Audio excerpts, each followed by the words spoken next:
At the foot of the cross, the Hungan smokes a piece of paper over some candles so that the Lua Great Way allows the passage to reach Baron Samedi. Later, Khafu, who controls the crossroads between the earthly world and the great beyond, will have to give his permission.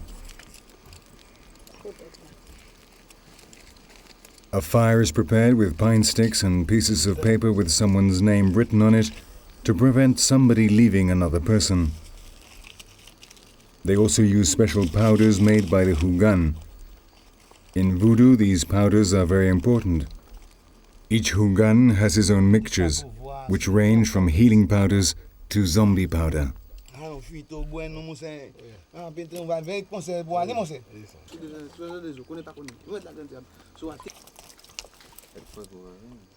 Rum and gas oil are used to warm the spirits, which normally live in water and are always cold. The heat attracts them, and the Hungan is mounted by Baron Samedi, who is equivalent to Saint Expeditious, which is why the ceremony is called an expedition. Nobody can refuse to return his violent greeting that transmits energy from the other world.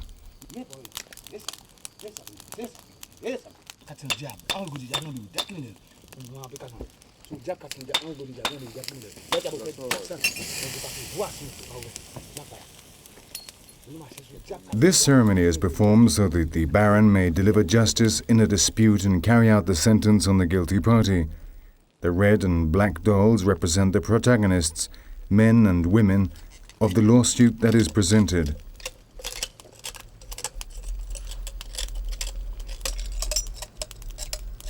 When this powerful Ugan is possessed, he has the power to eat glass. His lure demands it of him.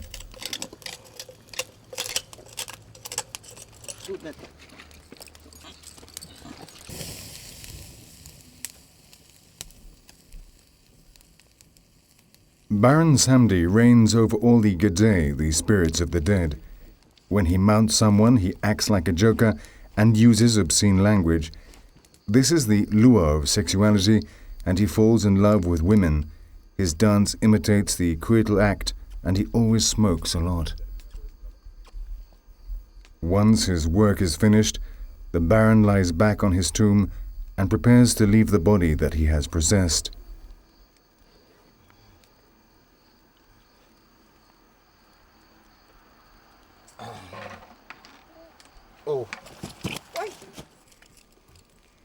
The Hungan is shocked when the Baron leaves. He does not know how he got there. He can remember nothing.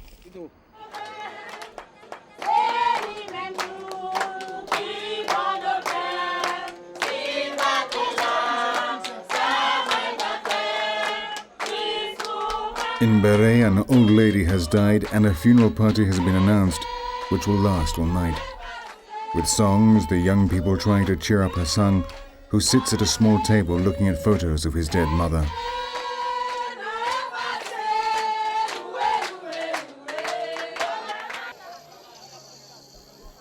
The whole village attends the party.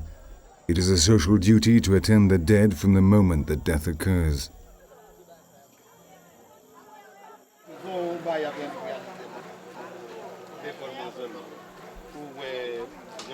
At the back of the house, the women make coffee so that the people can make it through the night and the party may be successful.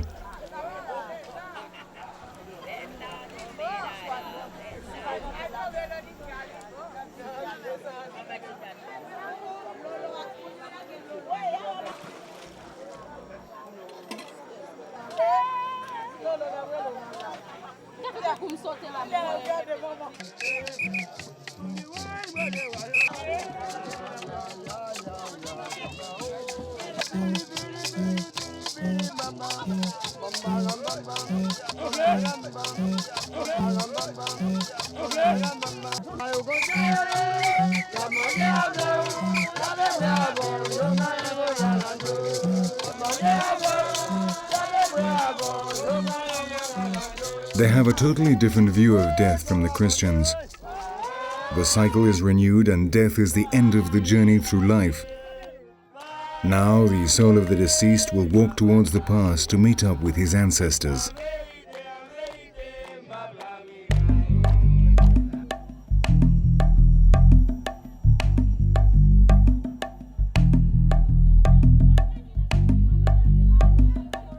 The next day, the people attend the burial dressed up in their finest clothes.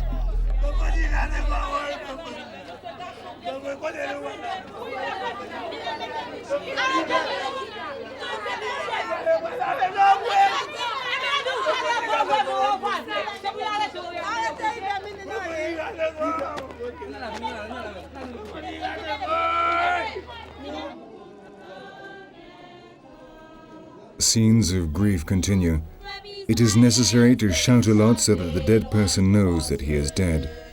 The soul does not leave the body immediately, instead it remains at his side, and it is necessary to convince it to go off with the guédé, otherwise it could disturb the living. In some places they turn the coffin over many times so that the dead person gets lost and cannot find his way home.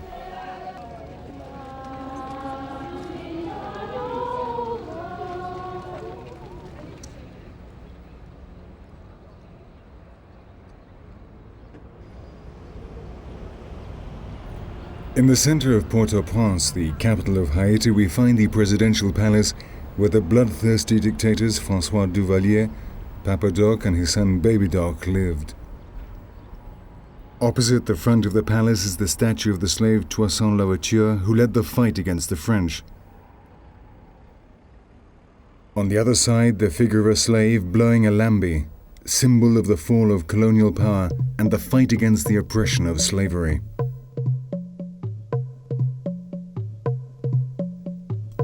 Haiti is the gallery of art naïf. The Church of the Trinity is the first that opened its doors to this type of artwork. The art of a people who feel the need to express themselves by painting in this way. Haiti is the country of color. The people paint their houses, their streets, and their collectively owned cars, the famous tap-taps.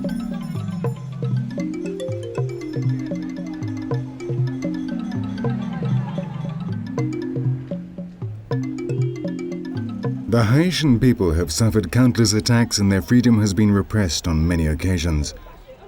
Perhaps the most tragic example, because it was so recent, was that carried out by the Duvalier dictators and their reigns of terror sustained by witchcraft and black magic.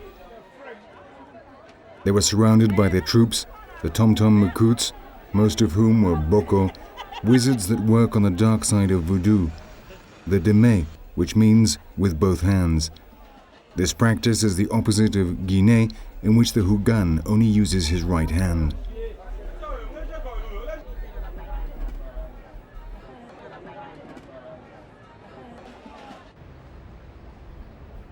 The Catholic Church does not like to coexist with Voodoo, while the Voodooists, on the contrary, have no trouble coexisting with the Church.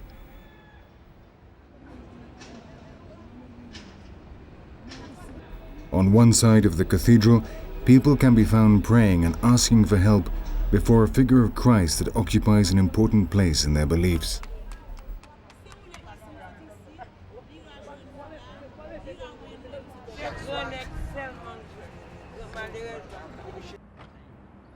Rituals are celebrated daily in the cemeteries of Port-au-Prince. The dead must be well attended to, otherwise they will bother you instead of helping you. We attend a mass with Philo Pascal that is being held for a dead relative before Baron Samedi. He is offered food and rum, which at the end will be shared out among the poor people who come to the cemeteries because of this. A year and day after the death, the family members must release the soul of the deceased, which has been living up to until now in the water. They must carry out a very expensive ceremony in which an ox is sacrificed. If they delay it for a long time, the deceased may rise up against them.